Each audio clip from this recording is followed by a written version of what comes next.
how do you scale a business from $1 million to 10 to 50? Because it's almost a different game you're playing at that point. Yeah, it is. I mean, the smart ass comment would be a million at a time, but I think you're asking for something more intricate than that. A small business, when someone first starts a small business, an entrepreneur is a utility tool and they have to do everything. And everything that they're doing is done half-assed, 75%, but they're getting a lot of stuff done at 75%. Then they're going to bring on people who are willing to take that big risk, and they're kind of wild and crazy too to work for that, especially in a sales capacity. And you're going to give them a program that probably pays them to let it grow but doesn't work in the long run. And then you have to take that and you have to start to formalize it and create actual structure and bring on very specific athletes, specific employees.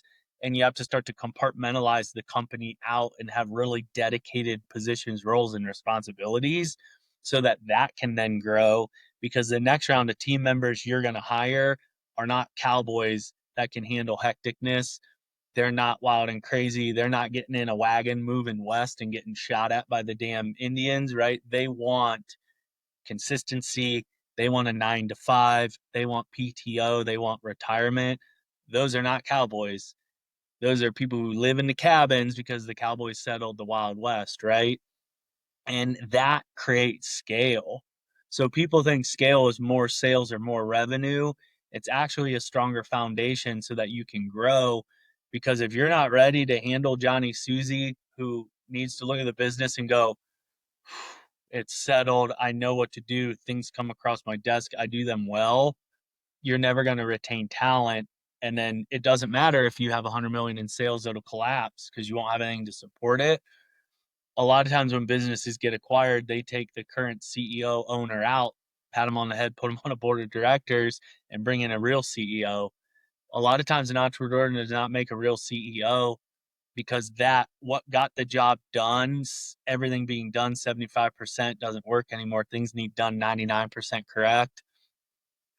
And that is a large sticking point for people to run scale because it's like sending your kids off to college. A lot of parents struggle with that.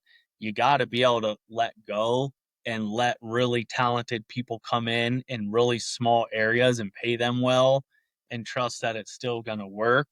And then know in your heart that you could not do any of those jobs the same way they are. And if you come in and try and do them, you're just going to upset people because those people want to be there to be the quarterback or the kicker. I mean, in my training, I tell people a transmission in a car makes a poor differential. A differential makes a really poor windshield wiper. You look like a fool going down the highway with a transmission slapping across the window of your car. It wouldn't work. So what are you stepping on my toes for? Get out. That's really, really hard for people to do. And most of the time, businesses can't scale because that entrepreneur cannot get out of their business and allow the real professionals to come in and grow it.